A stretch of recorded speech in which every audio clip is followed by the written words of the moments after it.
하나님의 엉뚱해 보이는 해결책이라는 제목으로 하나님 말씀 증거하도록 하겠습니다. 출애굽기 17장을 보면은 르비딤에서 벌어진 두 가지 사건이 나옵니다. 첫 번째 사건은 광야에서 물이 떨어졌습니다. 그래서 반석에서 물이 터져 나오는 사건이 7절까지 나와 있고, 두 번째는 광야에 약탈자가 있습니다. 그 사람들이 아말렉인데 아말렉의 공격에 대해서 전쟁을 벌여서 크나큰 승리를 하게 되는 모습이 나옵니다. 그리고 그 장소를 여호와 니시, 제사 드린 장소를 여호와 니시, 원래 깃발이라는 뜻이거든요. 하나님의 깃발, 승리했다, 그런 뜻으로 설명하고 있습니다. 르비딤 메시지가 우리에게 주는 의미가 있다고 생각을 합니다. 먼저 이스라엘의 상태, 영적 상태를 한번 봤으면 좋겠는데, 그들은 은혜를 엄청 받았거든요. 그런데 은혜를 금방 잊어버립니다. 금방 망각해버립니다. 출애굽의 은혜가 있었지 않습니까? 홍해 그 엄청난 바다인데 하나님이 기적으로 홍해를 건넜습니다. 그러면 평생 은혜를 잊지 않고 살아야 될 것 같이 보이는데 받은 은혜를 금방 잊어버립니다. 왜 그러냐? 현실의 문제 앞에서 무너져 버리는 거예요. 우리도 그렇죠. 하나님께 받은 은혜가 다 있는데 그 은혜가 아무리 크다 할지라도 지금 내 앞에 닥쳐 있는 현실의 문제가 이렇게 오면은 그냥 무너지는 사람들이 되게 많아요. 옛날에 은혜가 뭔 소용이 있어? 지금 이 현실의 문제가 너무 큰 건데, 그래서 무너져 내리는 모습, 그게 이스라엘의 모습이었다는 것입니다. 현실의 문제가 뭡니까? 마실 물이 없다라는 거예요. 물 안 마시면 죽잖아요. 그러니까 죽을 위기에 처하게 되었다. 그래서 이들이 받은 바 은혜가 큰 사람인데도 불구하고 원망합니다. 거기다가 모세와 하나님과 다퉜다 그랬어요. 막 싸움질하고요. 그 다음에 공격하고 비난하고 하나님을 막 판단하고 심판하려고 하는 모습이 있더라는 것입니다. 그게 오늘 1절과 2절의 얘기예요.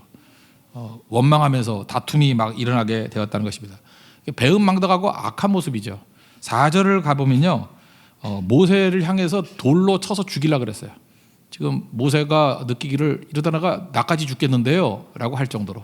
그러니까 배은망덕이죠. 이런 상황까지 왔다라는 것입니다. 그럼 여러분 같으면 어떻게 해결을 하겠습니까? 이 나쁜 놈들 때려 죽여야지, 그런 생각 안 들어요? 아니, 이렇게 은혜도 모르는 놈들이 어디 있어. 그래서 혹시 하나님께서 몽둥이를 든다 그러면 이렇게 불순종하는 사람들, 원망하는 사람들, 비판하는 사람들을 내리쳐야 될 것 같이 보이는데, 하나님의 해결책은 엉뚱한 곳에 있더라는 것입니다. 하나님께서는 백성들을 내리치라 그러지 아니하고, 6절을 보니까 내가 호렙산에 있는 그 반석 위 거기서 내 앞에 서리니, 하나님이 반석 위에 서겠대요. 그러면 너는 그 반석을 내리치래요. 한번 생각해 보세요. 반석이 있습니다. 반석 위에 누가 선 거예요? 하나님이 서신 거예요. 그러면 반석 위에 서 있는 하나님을 내리치면 제일 먼저 누가 맞아요? 모르겠어요? 하나님이 맞잖아요. 하나님이 맞고 뚫고 들어간다 그러면 반석이 맞는 거죠. 거기서 물이 터져 나왔다는 것입니다. 그러니까 무슨 얘기예요? 불순종하는 백성을 때리는 게 아니고 하나님을 때리라는 거예요. 불순종하고 원망하는 이스라엘 백성들을 치는 게 아니라 하나님을 치라는 것입니다. 왜? 내가 그 반석 위에 서 있을 것이기 때문에. 그러니까 이게 엉뚱한 얘기죠. 아더 핑크라는 사람은 이걸 이렇게 설명했어요. 이것은 구약에 나타난 십자가의 희생이라고. 지금 반석에 서 있는 분이 예수님이라는 거예요. 그리고 예수님이 반석이라는 거예요. 그러니까 이스라엘 백성들의 불순종하는 모습을 치는 게 아니고 저들을 살리기 위해서 물이 살리는 거 아니에요. 나를 치라는 거예요. 내가 맞겠다, 내가 죽겠다. 이 똑같은 해석이 고린도전서 10장에 나오는데 2절부터 4절까지 사도 바울이 고린도 교회를 향해서 설교를 하면서 이렇게 해석을 합니다. 모세에게 속하여 그 구름과 바다에서 세례를 받고 홍해를 건넌 것을 세례로 묘사했어요. 그리고 다 같은 신령한 음식을 먹으며, 신령한 음식 만나를 먹었죠. 그 다음 얘기입니다. 4절을 보니까 다 같은 신령한 음료를 마셨으니, 물 마셨다라는 거예요. 이는 그들을 따르는 신령한 반석으로부터 마셨음에 그 반석은 곧 그리스도시라. 이 반석이 누구라고요? 그리스도래요. 그 반석에서부터 물이 터져나, 신령한 음료가 터져 나왔잖아요. 이게 그리스도라는 거예요. 그래서 우리 찬송 가운데 만세 반석 뭐 이런 거 있잖아요. 반석이 예수님이라는 것입니다. 그러니까 반석에 서 계신 예수님이 얻어 터져서 우리가 구원받게 됐다는 거예요. 물이 터져 나와서 살게 되었다라는 것입니다. 이 사건을 통해서 우리가 깨달을 수 있는 것들이 있는데, 제일 첫 번째는 이런 거죠. 정죄를 통해서 구원 오는 거 아니라는 거예요. 이스라엘 백성들이 원망하고 비난하고 돌 들고 모세 공격하려고 그랬습니다. 우리 같으면 그러죠. 저 싹수가 노란 놈 저거 정죄해야 돼. 저 싹수가 노란 놈 저 징계해야 돼. 저 싹수가 노란 놈 저 일벌 100개로 다스려야 돼. 우리 다 그렇게 하잖아요. 그렇게 하면 된다고 생각하는데 실제로 그렇게 말한다 그러면 뭐 군사 정권이 제일 좋은 정권이게요? 그다음에 독재 정권이 제일 좋은 정권이게요? 진시황 같이 멋대로 하는 황제가 최고 정권이게요? 사람이 그런다고 됩니까? 만약에 그런 식으로 얘기한다 그러면 제일 먼저 내가 죽어야 되잖아요. 우리가 반복해서 죄 안 짓는 사람이 어디 있겠어요? 그건 해결책이 될 수 없다라는 것입니다. 예수님의 해결책이 뭐예요? 하나님의 해결책이 뭐예요? 반석 위에 예수님이 설 테니까 나를 치라. 이게 무슨 얘기입니까? 십자가 지겠다는 것입니다. 예수님이 대신 맞겠다라는 거예요. 예수님께서 대신 찢기겠다라는 거예요. 예수님께서 대신 찔리겠다는 것입니다. 우리 이사야서 53장에 이런 말씀이 있잖아요. 그가 찔림은 우리의 허물 때문이요. 이스라엘의 허물 때문에 예수님이 찔리시고 맞은 거예요. 그가 맞음으로 말미암아 우리가 나음을 입었도다. 치유뿐만 아니라 구원받았다 그런 얘기죠. 십자가 사건입니다. 그러므로 나를 비롯해서 우리 모든 사람들의 문제점이 있지 않습니까? 이게 죄의 문제죠. 이게 정죄로 해결되지 않아요. 교회에서도 마찬가지예요. 무슨 문제가 생기고 죄가 있고 이러면 이 정죄하고 비판해서 해결될 것 같으면 바리새인들이 최고게요. 절대로 그걸로 해결되지 않는다는 것입니다. 해결될 수 있는 하나님의 엉뚱해 보이는 해결책이 뭐냐 하면 예수님이에요. 예수님이 십자가라고. 예수님 십자가 외에는 우리의 죄악의 문제를 해결할 길도 없고 우리의 배은망덕을 해결할 길도 없고 우리의 살 길도 없다라는 것입니다. 이 지혜를 가지고 우리가 답답한 상황 또 문제 있는 상황 또 죄악의 상황을 바라볼 때 우리는 어딜 바라봐야 되냐면 그 죄를 바라보는 게 아니라 이거 어떻게 합니까? 이걸 살 수 있는 길이 무엇입니까? 예수님의 십자가 바라봐야 비로소 해결책이 있게 된다는 것입니다. 십자가 안에서 물이 터져 나오잖아요. 구원이 있고 그 안에 생명이 있고 그 안에 살아남이 있다라는 것입니다. 예수님 외에는 우리 살 길 없습니다. 예수님 외에는 우리에게 소망이 없습니다. 오직 예수님의 십자가만을 붙들 수 있는 우리 믿음의 신실한 종 되기를 바랍니다. 예수님의 은혜, 우리 공로가 아니라 예수님의 은혜 때문에 이건 구원받은 거죠. 이스라엘 백성이 한 일이 뭐가 있어요? 그 죄밖에 지은 게 없는데 주도권을 누가 진 거죠? 하나님께서 주도권을 지시고 우리를 살릴 수 있는 길로 우리를 이끌어 가셨다라는 것입니다. 그래서 이걸 에베소서 2장 8절에서 이렇게 얘기해요. 은혜로 인하여 믿음으로 말미암아 구원을 받았으니 이건 너희에게서 난 것이 아니고 하나님의 선물이다. 하나님께서 주도권을 쥐고 일하시는 하나님의 선물이라는 거지 내가 한 게 아니라는 것입니다. 하나님께서 우리의 구원의 길을 열어주셨기 때문에 하나님의 그 길을 붙들고 나가야 우리가 풍성해질 수 있는 길이 있다라는 것입니다. 시편 105편 40절을 보니까 거기 이렇게 설명을 해요. 41절 반석을 여신즉 물이 흘러나와 마른 땅에 강같이 흘렀으니 이게 메마른 사막인데 예수님의 십자가의 죽음으로 말미암아 사막에 강같이 물이 흘렀대요. 우리 비전 찬양을 했었죠. 주님의 은혜가 구원의 능력이 강같이 우리에게 흘러오는 거예요. 살아날 수 있다는 것입니다. 메마른 인생들이 있습니까? 예수님 외에는 우리의 강같이 흐르는 생명을 구원할 길이 없다라는 거예요. 르비딤이라는 이름 자체가 휴식처란 뜻이고 이게 피난처예요. 우리 나의 피난처 예수 우리 말레이시아 노래 많이 불렀죠. 이게 피난처란 뜻이에요. 피난처. 르비딤. 예수님 외에는 우리에게 진정한 피난처가 없다는 것입니다. 그래서 요한복음 7장 38절에 보니까 그 배에서 생수의 강이 흘러나오리라. 예수님이란 반석에서부터 생수의 강이 흘러나오는 거예요. 성령을 통해서. 우리가 예수님 외에는 구원의 길이 없다는 거 꼭 붙들고 여러분 꼭 잊지 마십시오. 내 죄의 문제, 우리 사회의 문제, 우리 가정의 문제 이거 있을 때 정죄로 절대 해결 안 돼요. 어머니들, 자녀들 잔소리로 해결 안 돼요. 아내들 남편에게 바가지로 해결 안 돼요. 남편들 아내에게 폭력으로 해결 안 돼요. 폭언으로 해결 안 돼요. 예수님 외에는 해결책이 없다는 것입니다. 정죄로 해결되는 것이 아니라 십자가 앞에 나가야 우리 국가의 문제, 가정의 문제, 나의 죄악의 문제들이 해결될 수 있다는 것 이걸 붙드는 믿음의 종 되기를 바랍니다. 두 번째로 깨달을 수 있는 게 뭐냐 하면 내 의욕 갖고 되는 게 아니라는 거예요. 주도권이 누구에게 있어요? 하나님께 있기 때문에 내가 뭘 의욕 갖고 하는 거 아니에요. 우리 가운데 특별히 좀 믿음이 좋아 보일 뿐이죠. 좋아 보이며 이러면은 의욕이 넘쳐가지고 세상을 변화시키자 이러고 내가 가서 다 뒤집었겠다 이런다고요. 근데 우리 인간에게 그런 힘이 없습니다. 여기 중요한 건 뭐냐면 주도권이 하나님께 있다라는 거예요. 우리는 다만 하나님 말씀하신 거에 대해서 순종해야 된다는 것입니다. 그래서 예수를 잘 믿는다는 건 뭐냐 하면은 너무 의욕적인 거 아니에요. 그리고 자기가 주도권 지는 게 아닙니다. 주도권은 하나님이 주시는 거고 주가 일하시는 거예요. 주가 일하시는 거. 우리 증권가에서 하는 그 격언이 있거든요. 이름 붙이 그냥 제가 우생마사라고 이름 붙였어요. 우생마사. 홍수가 나면은 이제 소하고 말이 있는데 홍수가 나면은 소, 우생, 소는 살고 마사, 말은 죽는다라는 거예요. 이 말의 특징이 무엇입니까? 말은 힘이 넘쳐요. 말은 의욕이 넘쳐요.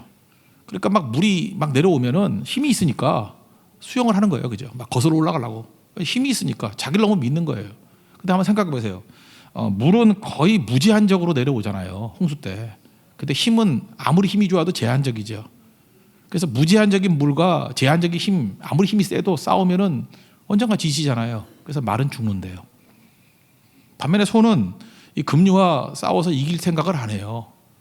그 소가 하는 일은 뭐냐 하면은 그냥 상황을 받아들이는 거예요. 대응하는 거예요. 물이 오면은 떠내려가는 거예요. 떠내려가다가 어디 좀 피할 곳이 있으면 그거 피하는 거예요. 그래서 홍수 나고 난 다음에 꼭 소가 지붕 위에 올라가 있는 거 보셨죠? 그죠? 수영한 게 아니에요. 이렇게 가다가 탁 걸치니까 이게 뭐지? 그러다가 있다 보니까 물 빠지니까 지붕 위에요. 그래서 또 내려올 능력도 없어요. 하면 주인이 가서 꺼내주는 거 아니에요? 그래서 우생, 소는 산다라는 거예요. 신앙생활이라는 게 뭐냐면 말과 같이 내 의욕 갖고 뛰는 게 아니고요. 소같이 대응하는 겁니다. 그죠? 하나님께서 주신 상황에 대해서 대응하는 거예요. 내가 뭘 의욕 갖고 뭘 변화시키겠다 그게 아니고 기다리고 있다가 하나님이 명령하시면 그때 순종하고 나가는 거. 그게 신앙이라는 것입니다. 그게 너무너무 중요한 거죠. 이스라엘 백성들이 바벨론 포로로 끌려갈 때를 한번 상황을 보세요. 초반, 중반, 후반을 한번 놓고 본다 그러면 바벨론 포로로 끌려가기 이전에 쓰임받던 선지자가 예레미야 선지자거든요. 예레미야서를 쭉 읽어보면은 이렇게 나와요. 하나님께서 예레미야에게 명령하시기를 야 바벨론에 항복하라 그래라. 하나님 말씀이에요. 항복하라 그래라. 근데 그 왕 주변에 있던 시드기야 왕 주변에 있던 가짜 선지자들은 무슨 소리냐? 우리가 싸우면 이길 수 있어. 이렇게 얘기를 해요. 그럼 여러분 당장 나라가 망하기 직전의 상황이 됐을 때 누가 애국자고 누가 매국자 같이 보여요? 예레미야는 매국자 같이 보이죠. 아니 항복하라니. 반면에 아마샤를 비롯해 가지고 이 가짜 선지자들은 싸우면 이긴다고 하나님 우리와 함께 하시면 이긴다고 믿음 있는 사람 같이 보이죠. 근데 아니었어요. 예레미야가 진짜 선지자고 싸워서 이기고 망하지 않는다고 말하는 게 가짜였다라는 거예요. 무슨 얘기입니까? 지금 이스라엘이 범죄해가지고 하나님께서 70년 동안 바벨론에 끌려가서 훈련 받으라는 거예요.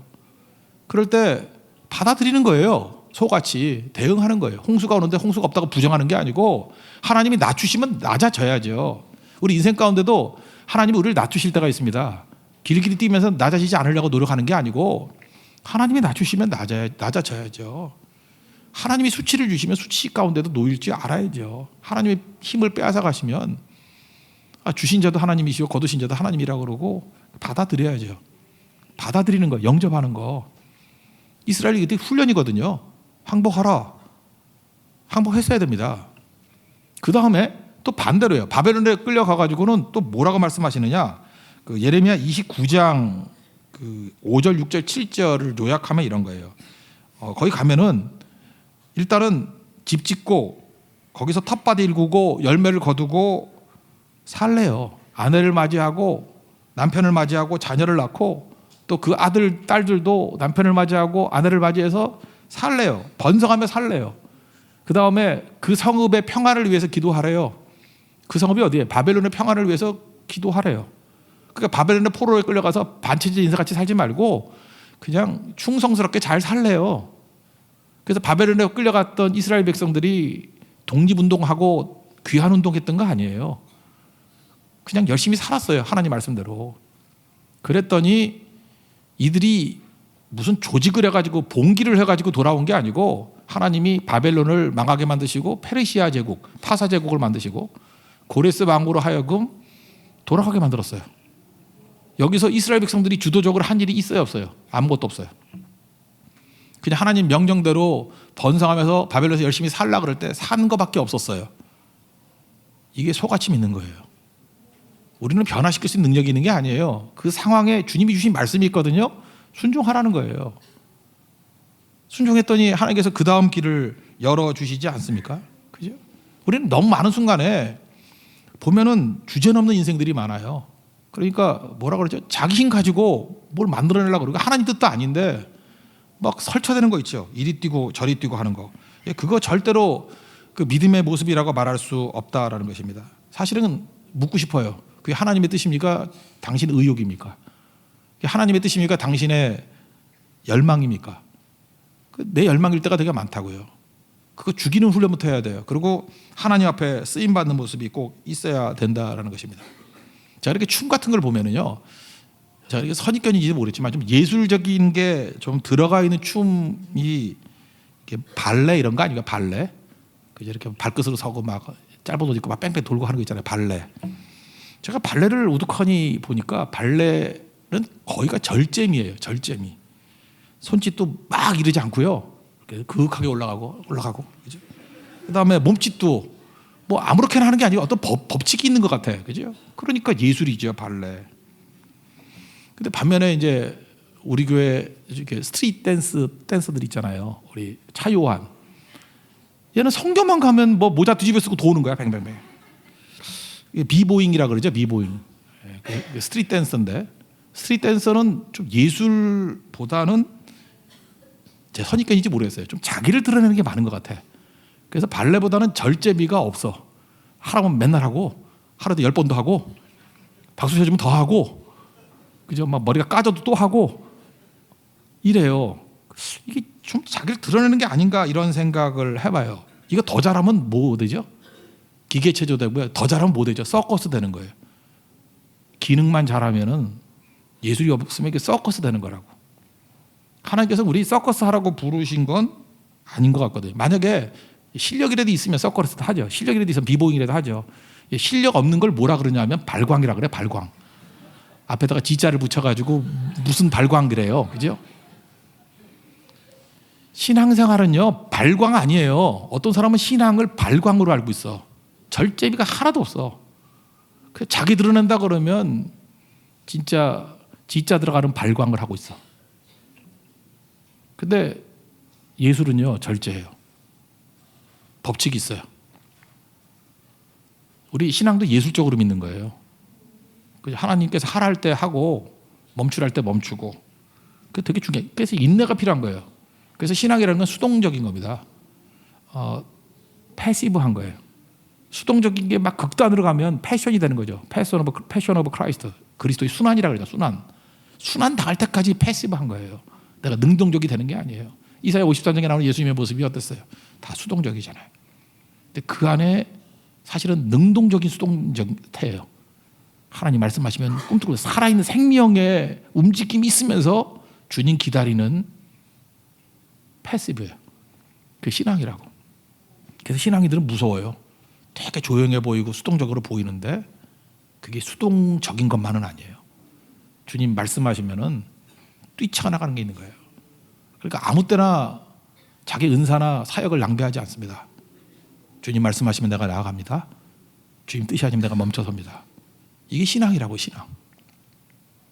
십자가는 그걸 우리에게 보여주고 있어요. 십자가 진다는 게 뭔데요? 패시브 하면서 패션까지 가는 거예요. 주님이 명령 가실 때까지. 그래서 하나님께서 말씀하시는 타이밍에만 움직이겠습니다. 그때 열매 거두는 거예요. 이게 시브린비에서 나오죠. 인내로 결실하는 자니라. 신앙은 바로 그런 겁니다.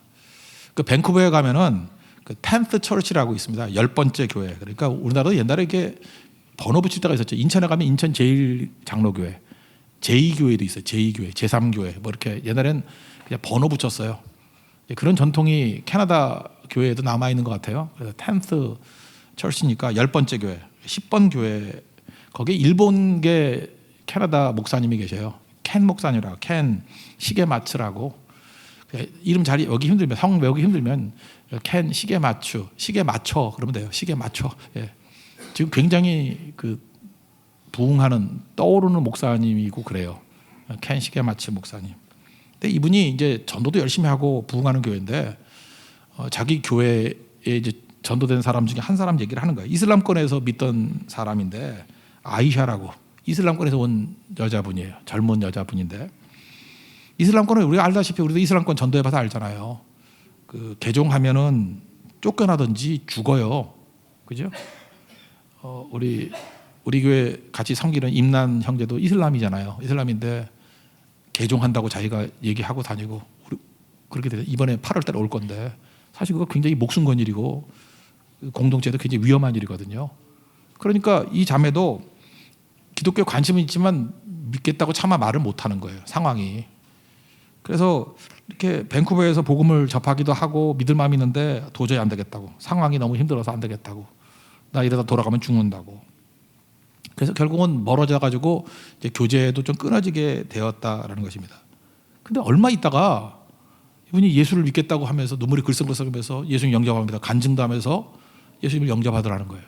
신기하지 않아요? 도대체 어떻게 된 일이냐고. 누가 전도했냐고. 누구에게 말씀을 들었냐고. 궁금했더니 그 아이샤라는 자매 얘기가 이거예요. 하루는 이상한 경험을 했다는 거예요. 이게 꿈인지 환상인지 모르겠는데 부활하신 예수님이 자기에게 나타났대요. 이건 뭐 꿈 정도가 아니라 그냥 환상이래요. 그냥 부활하신 예수님이 나타나가지고 누구십니까? 이렇게 물었더니 사도 바울에게 임했던 다메섹 도상 예수님하고 똑같은 거예요. 내가 핍박하는 예수라고. 그러면서 그 나를 믿을 거냐고 나를 믿으라고 뭐 그러더래요. 그걸 어떻게 안 믿어요? 그죠? 창조주 하나님이 구원자 하나님이 나타나셔서 나를 믿으라 그러는데 어떻게 안 믿겠어요? 그래서 믿습니다라고 하면서 예수님 영접하게 됐다라는 얘기예요. 근데 아이샤 얘기가 밴쿠버 일대에 있는 굉장히 이슬람 출신의 많은 사람들이 지금 예수님을 영접했는데 자기 같은 경험을 했던 사람이 하나가 아니더라는 거예요. 이게 자기 표현에 의하면 10가지 이상의 예증을 줄 수 있대요. 이거 어떻게 해석해야 되겠습니까? 하나님이 직접 전도하시는 거예요. 예수님이 직접 전도하시는 거예요. 우리가 주도적으로 뭘 하는 게 아니에요. 우리도 이제 고성 성격하고 뭐 이제 말레이시아 성격하고 뭐 가지 않습니까? 쭉 가면은 우리가 하나님 말씀대로 순종하고 나가지만 일은 누가 하시는 거예요? 실제로 예수님이 직접 하시는 일들이 많이 있다는 것입니다. 마음을 열어서 믿게 만드시고 영접하게 만드는 거. 여러분 지금 가장 이슬람 국가 중에서도 그 위험한 국가라고 그러는 이란이요. 이란에 지금 기독교인들이 300만이 넘게 올라가고 있어요. 즉 전 세계에서 가장 부흥하는 나라 중에 하나가 이란이에요. 그러니까 이란 교회 한번 여러분들 그 네이버 같은 데 한번 쳐보세요. 이란 교회가 막 부흥하고 있거든요. 누가 전도한 거예요? 없어요. 거기는 많은 사람들의 고백이 뭐냐 하면은 예수님 만났대요. 그게 고백이에요. 선교사가 한 거 아니에요. 근데 이 사람 저 사람들이 예수님 만났대요. 예배 때마다 예수님의 임재를 체험한대요, 사람들이. 그래서 목숨 걸고 그죠? 거기 뭐 죽고 불 지르고 막 그러는데도 불구하고 점점 많은 사람들이 죽게 나와요. 죽음을 두려워하지 아니하고. 이거 어떻게 이해해야 되겠습니까? 내 의욕과 내 주도권이 있는 게 아니고 예수님이 하시는 일이라는 것입니다. 이거 꼭 붙들고 나가야 돼요. 그래서 여러분들 이번 고성소교를 떠날 때에도 이렇게 뭐 두려움이 있거나 내가 무슨 능력이 있습니까? 이러는데 내가 하는 거 아니에요. 내가 하는 게 아니고 나는 다만 이게 도구로 쓰임 받을 뿐이고 하나님이 하시는 일이에요. 하나님이. 그걸 꼭 붙들 줄 알아야 된다는 것입니다. 그리고 우리가 해야 될 일이 뭐예요? 그 주님께서 말씀하시면 하나님 일하신다는 걸 믿고 즉각적으로 순종하는 자리로 나가는 거, 그게 꼭 필요하다는 것입니다. 우리 오지랖이 넓다 뭐 이런 거죠. 오지랖이 뭐예요? 이렇게 손 이게 너플너플한 거 있죠. 옛날에 한복 입으면 이게 손 옷깃 그걸 오지랖이라 그러는데 오지랖이 넓다는 건 뭐죠? 주제넘게 여기저기 끼는 거죠. 그죠? 예수 믿는 거는요 오지랖으로 일하는 거 아니에요. 제발 오지랖퍼들 되지 마십시오. 예. 오지랖 갖고 일하는 거 아니에요. 일할 때는 어떻게 하죠? 홍길동 보셨어요? 한복 너플너플 되는데 끈으로 묶죠. 옛날에 그 한복 입고 일하던 우리 어머니나 할머니들 보면은 한복 입었을 때도 이렇게 끈으로 묶더라고. 허리 쫙 묶고 뭐 다 묶어. 그래서 6월절에도 이스라엘 백성들이 허리띠로 묶으라 그러잖아요. 무슨 얘기예요? 주님 명령하시면 곧장 순종하겠다라는 다짐이에요. 일하겠다는 다짐이에요. 우리 성도들의 모습이 오지랖 넓은 인생이 아니라 홍길동 같은 모습이 있었으면 좋겠어요. 주님이 가라 그러면 순종하고 하라 그러면 할 수 있는 모습들. 그러면 일은 실제로 누가 하는 거예요? 하나님이 일 다 하신다는 것입니다. 이거보다 중요한 인생은 없다는 거예요. 하나님 앞에 이렇게 잘 쓰임받는 우리 믿음의 종 되길 바랍니다. 한 가지 더. 그러면 내가 하는 일들에 대해서 내가 열매를 못 보면 어떻게 합니까? 그래도 하나님이 일하시는 거예요. 그 리스트로벨이라는 목사님이 계시는데, 리스트로벨, 시카고 트리뷴에서 일하던 분이에요. 이렇게 편집국에서 일하던 기자분이시거든요. 일하던 분인데 예수님을 믿고 영접해가지고 우리는 그 윌로우 크릭 사역으로 많이 할 거예요. 윌로우 크릭 교육 담당 목사님이 되셨어요, 나중에. 그래서 책들도 많이 내시고 해서 리스트로벨 그러면 우리가 익숙한 이름입니다. 근데 원래는 시카고 트리뷴에서 일했던 분이었어요. 근데 이분이 이제 목사님 되시기 이전에 예수님 임재를 통해서 너무 큰 뜨거운 은혜를 받았던 거예요. 그래서 성령의 만지심과 터치를 느끼게 된 것입니다. 그래서 신문사에 있는데 그날은 너무 뜨겁게 전도해야 되겠다라는 마음이 있더라고요. 근데 누굴 전도하느냐? 자기는 편집국인데 영어국에 있는 친구래요. 근데 이 친구가 무신론자인데 잠깐만 성령께서 야, 그 영업부에 있는 그 기자한테 전도해라. 엄청난 무신론자인데 그런 마음이 생기더라는 거예요. 너무 강한 충동이 생기더라는 거예요. 거기다가 무슨 극적인 일이 벌어질 것 같은 느낌이 오더라는 거예요. 그 영업부 기자에게 예수님 믿어라 그랬더니 할렐루야 아멘 하고 무릎 꿇고 막 뒤집어지고 그렇게 극적인 변화가 될 거라는 느낌이 오더래요. 그래서 좀 두려움은 있었지만 좀 꺼림은 있었지만 영업부로 갔대요. 마침 하나님의 도우심인지 영업부에 다 퇴근하고 아무도 없더래요. 친구가 둘이 남은 거예요. 그래서 너무 강팍한 형제이기 때문에 조심스럽게 얘기했대요. 그 이번 주일이 부활주일인데 아내와 함께 교회 나오지 않겠냐고. 교회 나오라 정도로. 그랬더니 그냥 이런지야 안 가 그러더래요. 그래서 또 좀 이게 너무 직접적으로 했구나. 좀 간접적으로 하자. 또 혹시 영혼에 좀 빈곤이 없습니까? 이렇게 좀 어렵게 물어봤대요. 그랬더니 뭔 소리야 그러더라는 거예요. 하나님에 대해 생각해본 적 없냐고. 이 소리 저 소리 그 다음에 짧은 메시지도 증거하고 했는데 너무 냉담하게 반응을 보이더라는 거예요. 그래서 너무 실망을 했대요. 아니 하나님 성령께서 이렇게 이끌어 가셔가지고 나는 극적인 상황이 벌어질 줄 알았더니 망신도 이런 망신이 없다. 개가 당하는 망신이다. 개망신이다. 그러면서 이제 우리 믿는 사람들은 또 합리화 되게 많이 시키잖아요. 그죠? 스스로를 위로하고 합리화시키잖아요. 야, 한 사람이 예수 믿으려고 그럴 때는 8명이 전도했다 그러더라. 나는 실망할 필요 없어. 내가 3번째인지 몰라. 내가 4번째인지 몰라. 아니야, 저렇게 강팍하는 거 보니까 저놈은 첫 번째일 거야. 그죠? 그래서 이제 7명이 더 당해야지 이제 8번째 믿을 거야. 이렇게 위로하고 잊어버렸대요, 자기는.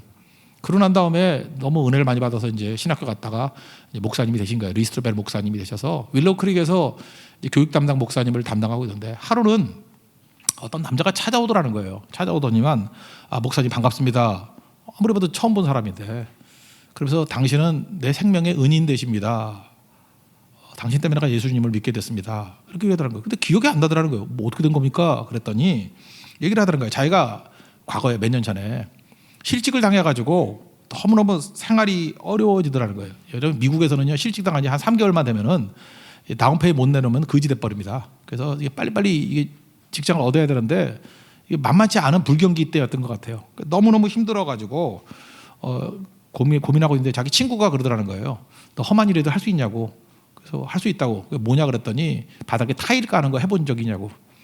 집에 목욕탕 깨져서 타일 깔아본 적은 있다고. 그거 와서 하라고.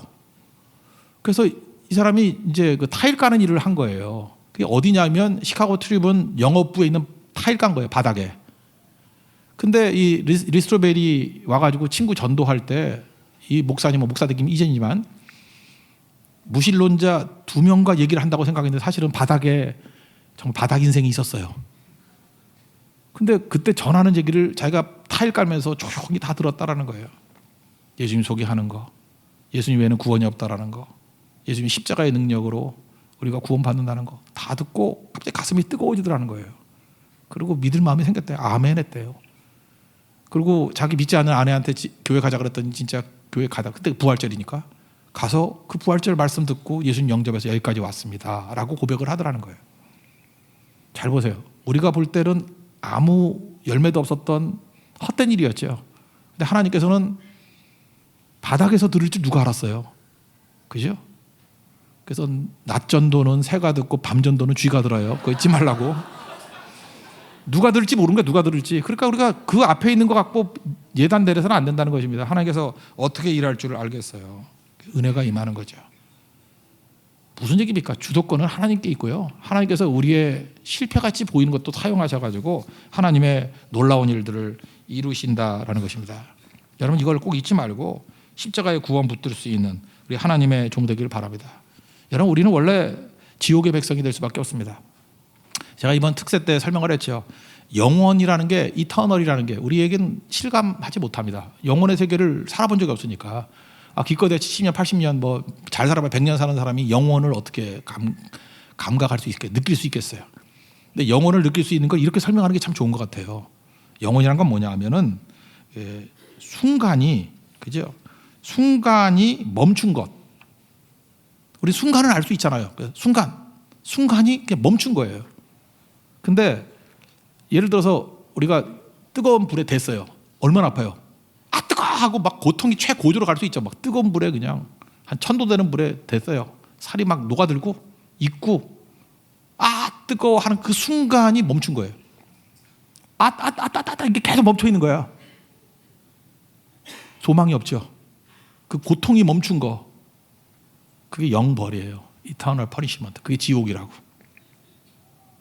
영원한 형벌의 불, 영원히 이해가 안 되면요, 순간을 생각하세요. 순간이 멈춘 거예요. 그래서 지옥에는 소망이 없어요. 그게 우리였다고. 그게 죽음이에요. 영원한 죽음. 그게 범죄했던 인간의 운명이라고요. 근데 이거를 살리기 위해서 예수님이 오셔서 우리 죄악을 씻어주시고 영벌에서 Eternal Life, 영원한 생명으로. 이건 또 마찬가지. 영생은 또 뭐예요? 그죠? 순간이 멈춘 건데 이거는 기쁨이 멈춘 거예요. 여러분 인생 가운데 최고로 좋은 거 있죠?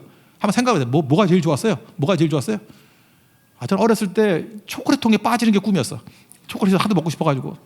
그때 오리온 제강가 그 남영동에 있었는데 거기 그 뭐라 그러죠? 그 구경 갔다가 그때 2만 원 통에 막 초콜릿을 갖다 이렇게 휘저으면서 있는데 내 소원이 그때부터 계속 기도가 있어요. 주님 저기 빠져줄게 해주세요. 저기 빠져줄게. 그때 못 먹던 시절이었으니까. 그때는 그게 나한테 최고의 큰 꿈이었어요. 여러분도 각자의 꿈이 있을 거 아니에요. 제일 최고로 기쁠 때 그게 멈춘 거예요. 그 기쁨이 멈춘 거예요. 그게 영생이에요. 영생. 그보다 더한 거겠죠. 최고의 기쁨이 멈춰 있는 상태, 그게 영생이라고. 예수님이 우리에게 영생을 주시기 위해서 오셨습니다. 예수님 믿고 의지해야겠죠.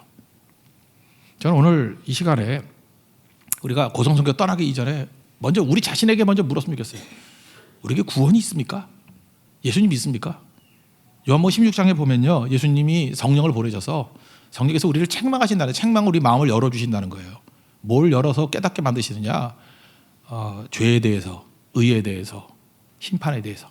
죄는 뭐냐 하면 예수님 안 믿는 게 죄래요. 잘 보세요. 우리가 영벌에 머물 인생인데 예수님 안 믿어서 지옥 가는 게 그게 죄지요. 안 믿는 게 죄래요. 여러분 예수님 믿음으로 말미암아 죄 문제를 해결하는 하나님 백성 되길 바랍니다. 예수님 나의 구세주 되셔요. 예수님 믿습니다. 예수님 내 죄를 씻음을 믿습니다. 예수님밖에 없습니다. 의는 뭐예요? 내 공로로 안 됩니다. 예수님 십자가로만 됩니다. 그게 의예요. 심판이 뭐예요? 세상 사람들이 판단하는 게 아니에요. 세상 임금보다 더한 하나님이 우리를 판단하시는 거예요. 그러니까 죄에 대해서, 의에 대해서, 심판에 대해서 다 공통점이 뭐예요? 오직 하나님밖에 없습니다. 예수님의 십자가밖에 없습니다. 그게 나를 살리는 힘이 된다는 거예요. 오늘도 여러분은 그 구원의 하나님을 믿고 의지하는 하나님 백성 되기를 바랍니다. 오늘은 제가 한번 여러분 초대하고 싶어요. 그 예수님을 아직도 믿지 않았는데 예수님을 나의 구주로, 나를 건지시는 영생의 주님으로 영접하시는 분들 한번 자리에 일어서시길 바랍니다.